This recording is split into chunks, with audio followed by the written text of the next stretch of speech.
빌립보서를 쓸 때에 사도 바울은 로마의 차가운 감옥에 갇혀 있었습니다. 언제까지 감옥에 갇혀 있어야 하는지, 혹시 내일이라도 처형을 당하는 것은 아닌지, 한치 앞의 미래도 가늠할 수 없는 캄캄한 상황이었습니다. 그래서 바울은 차라리 이 세상을 떠나 영광 중에 그리스도와 함께 있는 편을 더 사모했습니다. 바울은 구원에 대한 분명한 확신이 있었습니다. 그에게 있어서 죽음은 끝이 아니요, 예수님 계신 영원한 하늘나라에 들어가는 관문에 불과했습니다. 그러므로 죽음을 두려워하지 않았고 오히려 천국을 향한 분명한 소망을 가지고 있었습니다. 언제든지 죽음을 맞이할 준비가 되어 있었습니다. 하지만 바울이 다메섹 도상에서 예수님을 만났을 때부터 그가 품게 된 복음의 뜨거운 열정은 여전히 그 가슴에서 활활 타오르고 있었습니다. 게다가 만일 그가 지금 세상을 떠난다면 이 땅에 남아있는 성도들은 절망에 휩싸일 것이고 지도자를 잃은 교회는 큰 타격을 입게 될 상황이었습니다. 그래서 바울은 세상을 떠나 그리스도와 함께 있는 것이 나 자신에게 있어서는 좋으나 교회의 진보와 기쁨을 위해서 육신으로 있겠노라고 그렇게 결심합니다. 24절에서 이렇게 고백하고 있습니다. 그러나 내가 육신에 거하는 것이 너희를 위하여 더 유익하리라. 교회를 위해, 복음 전도를 위해 다시금 삶의 의지를 붙잡은 것입니다. 놀랍게도 성령님께서는 바울에게 그가 성도들과 다시 만나 함께 거하게 될 것을 알려주셨습니다. 25절에서 내가 살 것과 너희 믿음의 진보와 기쁨을 위하여 너희 무리와 함께 거할 이것을 확실히 아노니 라고 말씀하고 있는 것이죠. 이제 바울은 감옥에서 나와서 교회에 돌아올 것이고 교회와 온 성도들은 우리가 바울을 위해 드린 기도가 응답된 것을 보면서 크게 기뻐할 것입니다. 26절에서 말씀하듯 복음과 주님을 향한 그들의 자랑이 다시 교회의 품으로 돌아온 바울로 인해서 크게 풍성하게 될 것이었습니다. 하지만 아직은 언제 또 어떻게 감옥에서 풀려나게 될지 알 수 없었습니다. 또 바울만 힘겨운 시간을 보내고 있는 것은 아니었습니다. 빌립보 성도들도 적대적인 환경에서 아주 힘겹게 교회를 지키고 있었습니다. 그래서 바울에게는 소원이 있었습니다. 내가 곧 감옥에서 나와서 너희를 다시 만나게 될 것이다. 그때까지 어떤 어려움과 핍박이 있다 하더라도 너희가 복음의 신앙을 굳세게 지키기를 원한다 라는 간절한 소원이었습니다. 그래서 27절과 28절에서 바울이 이렇게 말씀하는 것입니다. 이는 내가 너희를 가보나 떠나 있으나 너희가 일심으로 서서 한 뜻으로 복음의 신앙을 위하여 협력하는 것과 아무 일에든지 대적하는 자를 위해 두려워하지 아니하는 이 일을 듣고자 함이라. 당시 교회를 향한 온갖 공격과 또한 거짓이 난무하던 상황 속에서 바울은 빌립보 교회가 오직 피 묻은 복음의 신앙을 굳게 지키고 복음에 합당한 삶을 살기를 간절히 원했습니다. 이것은 이 시대를 살고 있는 우리도 마찬가지입니다. 오늘날 다양한 가치와 신념이 사람들을 현혹시키고 있습니다. 복음의 진리를 허물고 거짓으로서 주님의 몸된 교회를 공격하는 시도가 끊임없이 이어지고 있습니다. 오직 예수님만이 유일한 구원의 길임을 부정하며 성경적 신앙의 근간을 흔들어 놓는 수많은 불건전한 시도들이 끊임없이 이어지고 있습니다. 하나님께서는 그 속에서 우리 하나님의 백성들이 복음의 신앙을 위하여 굳건히 서 있기를 원하고 계십니다. 복음의 신앙 위에 굳건히 서시는 저와 여러분 모두가 될 수 있기를 간절한 마음으로 축복합니다. 그렇다면 복음의 신앙을 위하여 우리가 구체적으로 힘써야 할 일이 무엇인지 살펴보겠습니다. 첫째는 하나됨을 지키며 협력하는 일에 힘써야 합니다. 27절 후반부에서 말씀합니다. 화면을 보시고 같이 봉독하겠습니다. 이는 내가 너희에게 가보나 떠나 있으나 너희가 한 마음으로 서서 한 뜻으로 복음의 신앙을 위하여 협력하는 것과 모든 그리스도인에게 주어진 사명은 예수 그리스도의 증인이 되어 복음을 전파하고 하나님의 나라를 확장하는 일입니다. 그런데 이 일은 결코 혼자만의 힘으로는 감당할 수 없습니다. 온 교회가 한 마음, 한 뜻을 품고 협력할 때에 감당할 수 있습니다. 그러므로 우리는 교회를 함부로 평가하거나 비판해서는 안 됩니다. 영광스러운 주님의 교회는 하나가 되어야 합니다. 강철 대오를 이루어 단단하게 하나 되어 영광스러운 교회의 기품을 지켜야 합니다.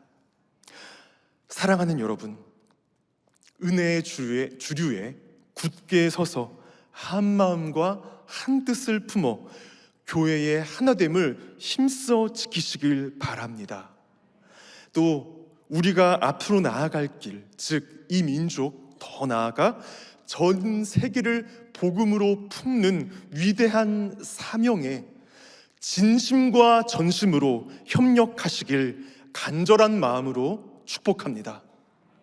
사탄은 교회가 주님을 믿고 한 마음으로 협력할 때에 우리의 상상을 뛰어넘는 엄청난 역사가 일어난다는 사실을 너무나 잘 알고 있습니다. 그래서 사탄의 관심이 늘 어디에 있냐 하면 교회의 분열에 있습니다. 언제든지 기회를 엿보고 수단과 방법을 가리지 않고 교회 안에 분열을 조장합니다. 사탄은 헬라어로 디아볼로스라고 합니다. 여기에서 디아는 무엇 사이에라는 뜻의 접두어이고 볼로스는 던진다라는 뜻의 발로에서 유래된 말입니다. 사이에 던진다, 즉 하나님과 사람, 사람과 사람 사이를 어지럽히고 회방하고 이간질한다는 뜻입니다. 그래서 우리는 누구에게든지 또 무슨 일이든지 함부로 불평불만을 해서는 안 됩니다. 사탄에게 틈을 주는 것이기 때문입니다. 때로는 믿었던 사람에게 배신을 당하고 자존심이 상하고 감정이 상하고 이런저런 일들로 섭섭한 감정을 품게 될 수 있습니다. 그때 주의해야 합니다. 왜냐하면 사탄이 그 틈을 노리고 있기 때문입니다. 이런 사탄의 관계에 휘둘리지 않으려면 어떻게 해야 할까요? 교회의 연합을 위해서 공동체원 모두가 자기를 부인하는 자리에 서 있어야 합니다. 자기 부인이란 무엇입니까? 담임 목사님의 저서 온전론을 보면 자기 부인에 대해서 이렇게 설명되어 있습니다.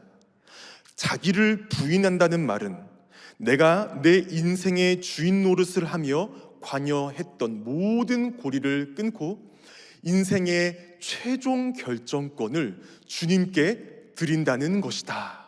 아멘. 원어로 볼 때 자기를 부인한다는 것은 나와 어떤 대상의 연결고리를 끊는다 부인하다라는 뜻이 있습니다. 자기 부인은 자기 중심성이라는 아주 지독한 우상을 단호하게 끊어내는 것입니다. 모든 자기중심적인 안전, 이익, 행복, 명예 이런 모든 우상을 다 끊어내고 오직 주님이 주신 사명을 최우선으로 생각하는 태도, 그것이 자기 부인입니다. 예수님께서는 공생의 기간 동안 계속해서 자기 부인에 대해서 가르치셨습니다. 마태복음 20장 26절에서는 이렇게 말씀하고 있습니다. 너희 중에는 그렇지 않아야 하나니 너희 중에 누구든지 크고자 하는 자는 너희를 섬기는 자가 되고 너희 중에 누구든지 으뜸이 되고자 하는 자는 너희의 종이 되어야 하리라. 누가복음 9장 23절에서는 이렇게 말씀합니다.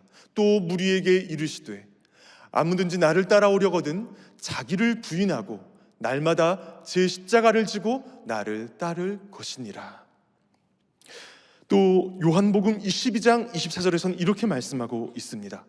내가 진실로 진실로 너희에게 이르노니 한 알에 밀이 땅에 떨어져 죽지 아니하면 한 알 그대로 있고 죽으면 많은 열매를 맺느니라.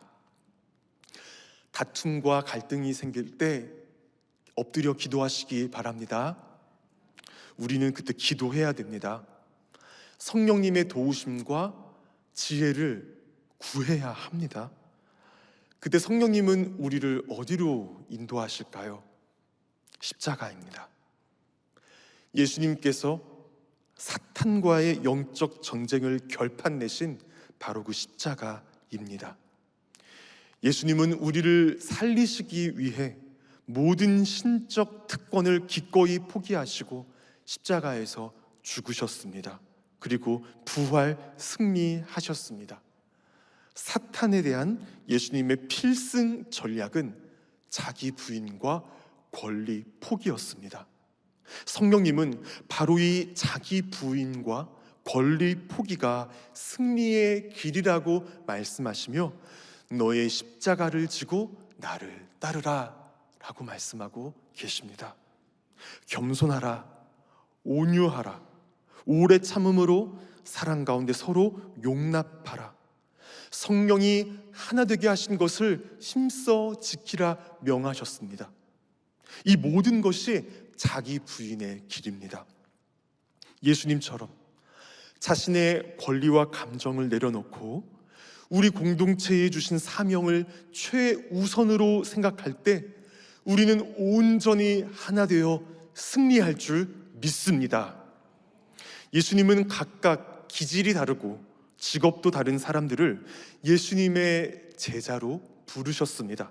그 중에는 로마에 협력하던 세리 마태도 있었고 로마에 대항해서 투쟁하던 열혈당원 시몬도 있었습니다. 이들은 한때 더 높은 자리를 두고 다투기도 했습니다. 하지만 예수님의 십자가 죽으심과 부활을 목도하고 오순절 마가다락방에 내리신 성령의 충만을 받으면서 어떻게 되었습니까? 자기 부인의 자리에 서게 되었습니다. 섬김을 받으려는 것이 아니라 섬기는 자가 되었고 높아지려는 것이 아니라 나보다 남을 낮게 여기는 자가 되었습니다. 그러자 다툼이 그쳤습니다. 다투던 그들이 하나가 되었습니다. 이런 그들을 통해 생명의 복음이 전 세계, 더 나아가 모든 민족을 향해 물이 바다 덮음같이 퍼져가기 시작했습니다. 우리도 마찬가지입니다.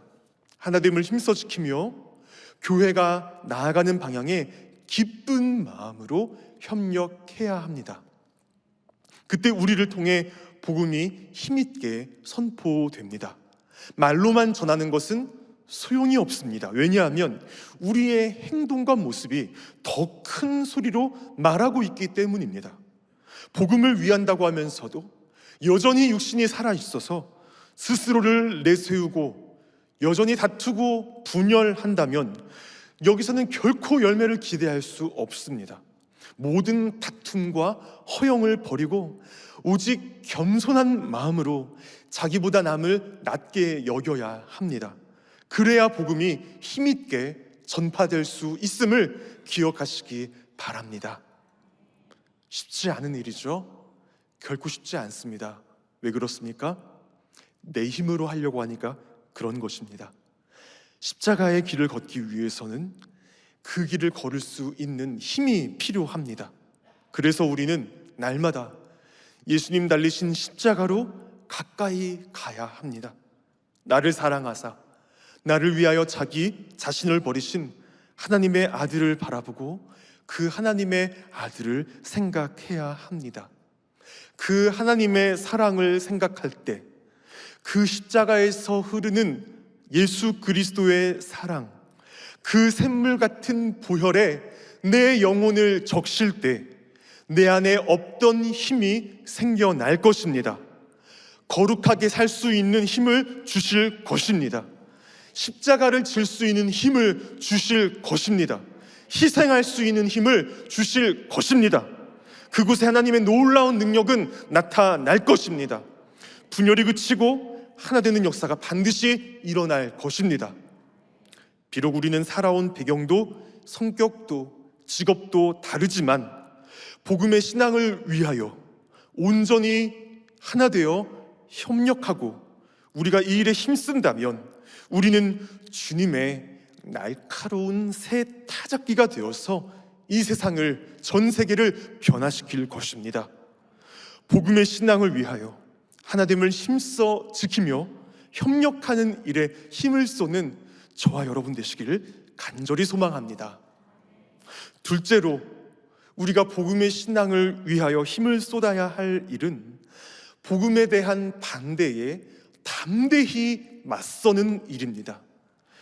사도 바울은 빌립보 교회 성도들에게 복음의 신앙을 위하여 하나 될 것을 강조한 동시에 복음에 대한 반대에 대항해서 담대하게 맞설 것을 권면합니다. 28절에서 이렇게 말씀합니다. 무슨 일에든지 대적하는 자들 때문에 두려워하지 아니하는 이 일을 듣고자 함이라. 복음의 위대한 사명을 위해서 전심전력하는 그 길에 작은 것 하나까지도 문제 삼으며 대적하는 자들이 있을 것이라고 말씀합니다. 바울 자신도 복음을 수호하고 전파한다는 그 이유로 말로 다 못할 고생을 겪었습니다. 바울은 복음을 위해 사는 인생에게 가해지는 위협과 공격의 무게를 누구보다도 잘 알고 있었습니다. 빌립보 성도들이 복음을 위해서 얼마나 많은 고충을 겪게 될지를 너무나 잘 안 것이죠. 그래서 그렇게 권면하는 것입니다. 절대 그것 때문에 두려워하지 말아라. 오히려 복음의 야성, 영적 기백을 품고 복음에 대한 반대에 담대히 맞서서 주신 사명과 방향을 붙잡고 정면 돌파하라고 말씀하시고 있는 것입니다. 사도행전 28장 31절의 말씀을 함께 봉독하겠습니다. 하나님의 나라를 전파하며 주 예수 그리스도에 관한 모든 것을 담대하게 거침없이 가르치더라. 아멘. 지난주 토비세에서 담임 목사님을 통해 주신 말씀과 같이 어떤 어려움이 있더라도 오직 하나님의 나라를 전파하며 주 예수 그리스도에 관한 모든 것을 가르치는 일에 담대하게 거침없이 정면 돌파하는 저와 여러분 되시기를 간절히 소망합니다. 복음 전파의 역사는 박해의 역사입니다. 대한민국 기독교 역사도 마찬가지입니다. 저도 순교자 기념 박물관을 몇 곳 방문해 보았는데 가장 먼저 가본 곳이 바로 양화진 외국인 선교사 묘원이었습니다. 이 땅에 복음을 전파한 선교사님들이 그 먼 곳에서 아무것도 보이지도 통하지도 않는 조선 땅, 그곳에 와서 모진 박해와 고난과 핍박 속에서도 주님을 의지하여 얼마나 담대하게 복음을 증거했는지 그 역사의 기록이 생생하게 살아 있습니다. 대한민국의 복음화는 그냥 이루어진 것이 아니라 이 수많은 선교사님들의 희생으로 맺어진 열매임을 두 눈으로 똑똑히 확인할 수 있었습니다. 여러분, 복음의 신앙을 위하여 살아간다는 것이 이와 같은 삶입니다.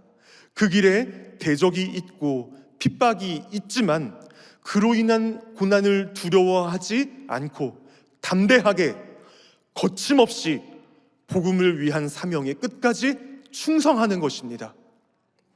바울은 고난에 처한 교회를 격려하면서 하나님이 보상하실 때가 반드시 있다고 격려했습니다. 하나님은 대적들의 행위를 반드시 심판하실 것이고 복음 때문에 고난받은 일꾼들에게 넘치는 위로를 베푸실 것이라고 힘주어 선포했습니다. 사랑하는 여러분, 복음을 위해서 기꺼이 고난을 받을 수 있는 저와 여러분 되시길 간절히 소망합니다. 복음의 증인으로 살다 보면요, 반대하고 조롱하며 회방하는 무리들을 만나게 되어 있습니다.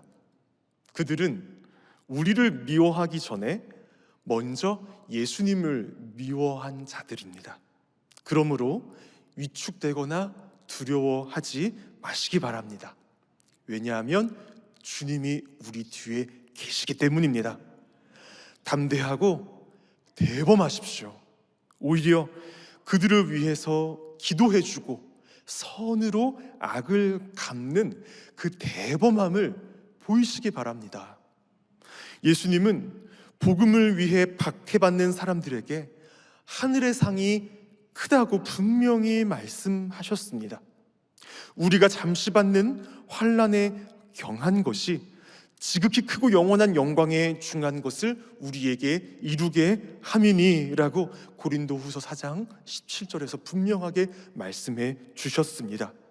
장차 누릴 영광과 상급을 기대하면서 지금의 역경을 오히려 기뻐하며 끝까지 사명을 위해 정면 돌파하시기 바랍니다. 일본에 있는 세계에서 가장 오래된 목조 건축물을 호류지라고 부릅니다. 니시오카 가문은 화재와 멸실의 위험이 있는 호류지를 자그마치 1400년 동안 대대로 지켜왔습니다. 일본 사람들은 크고 오래된 건축물을 짓는 목수를 미야다이쿠, 즉 궁목수라고 부르는데 이 니시오카 가문이 바로 궁목수 가문입니다.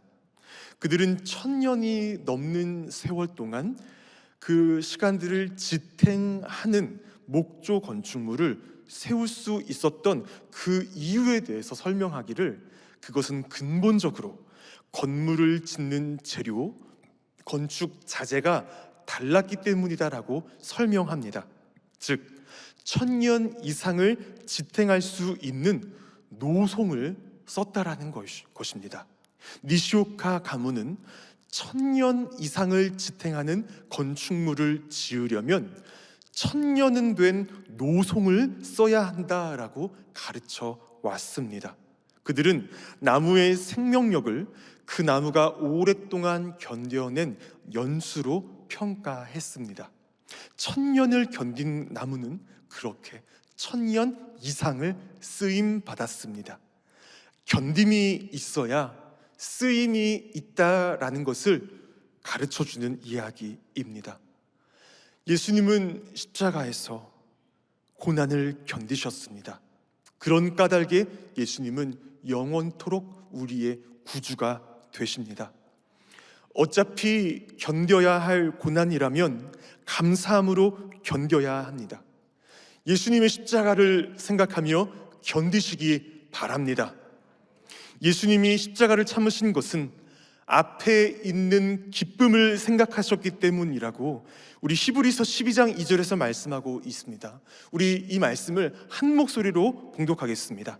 믿음의 주요 또 온전케 하시는 이인 예수를 바라보자. 저는 그 앞에 있는 즐거움을 위하여 십자가를 참으사 부끄러움을 개의치 아니하시더니 하나님 보좌 우편에 앉으셨느니라. 아멘. 그 앞에 있는 즐거움을 위해서 십자가를 참으셨다고 했습니다. 십자가 이후에는 반드시 기쁨과 영광이 있는 것입니다. 고난의 때에 우리가 할 일은 무엇입니까? 우리를 위해 십자가에서 모진 고난과 어려움을 힘든 고초를 겪으신 예수님을 묵상하고 바라보는 것입니다. 그리고 이 고난 이후에 있을 상급과 기쁨을 기대하는 것입니다. 복음의 신앙을 위하여 모든 박해와 또 공격을 담대하게 맞서시기 바랍니다. 견딤이 있어야 쓰임이 있다는 사실을 기억하며 담대히 맞서 싸우시고, 더 나아가 복음의 사명을 위하여 모든 장애와 방해들을 정면 돌파하시기를 바랍니다. 사랑하는 영가족 여러분, 복음의 신앙을 위하여 살아가는 삶, 복음의 신앙을 수호하고 전파하는 그 길에는 즐거움과 기쁨이 있습니다. 왜냐하면 그 길은 하나님과 동행하는 발걸음이기 때문에 그렇습니다. 그 길을 걸으시기 바랍니다. 그리고 진정한 기쁨과 즐거움을 한 분도 빠짐없이 누리시기 바랍니다. 복음의 신앙을 위해서 힘차게 살아가십시오. 이를 위해서 우리가 구체적으로 힘써야 할 첫 번째 일은 하나됨을 지키고 협력하는 것입니다. 자기 권리, 감정, 자존심을 내려놓고 성령께서 하나 되게 하신 것을 힘써 지키고 기쁨으로 협력하는 것입니다. 둘째로 우리가 힘써야 할 일은 복음에 대한 반대에 담대하게 맞서는 것입니다. 오직 복음의 신앙을 위해 사는 우리를 비웃거나 비난하는 자들이 있을 터인데, 그들을 두려워하지 말고 주 예수 그리스도에 관한 모든 것을 담대하게 거침없이 가르치고 전파해야 합니다. 비록 그 길에 고난은 있겠지만 하나님께서는 그것과는 비교도 할 수 없는 지극히 크고 영원한 영광의 면류관을 우리에게 씌워주실 것입니다. 잘했다, 착하고 충성된 종아 라고 칭찬해 주실 것입니다. 그 칭찬이면 충분하지 않으시겠습니까? 이 세상의 금과 은, 그 어떤 보화가 없어도 온 세상의 주인이신 예수님의 그 칭찬 한마디면 충분하지 않으시겠습니까? 복음의 신앙을 위한 발걸음에 더욱 용기를 내시기 바랍니다. 기도하겠습니다. 하나님 아버지, 이 밤에 저희에게 말씀하여 주셔서 감사합니다.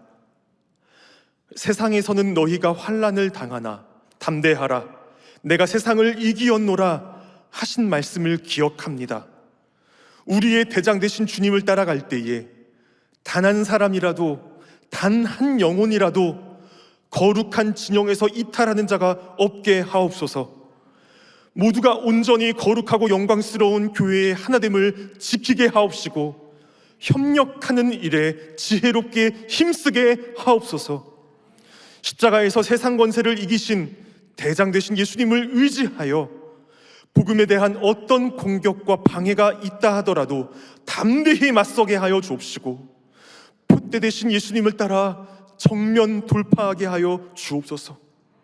그렇게 복음의 신앙을 위하여 마음과 목숨과 뜻과 힘을 다해 헌신하는 모든 주의 백성들이 되게 하여 주옵소서. 예수님의 이름으로 기도합니다. 아멘.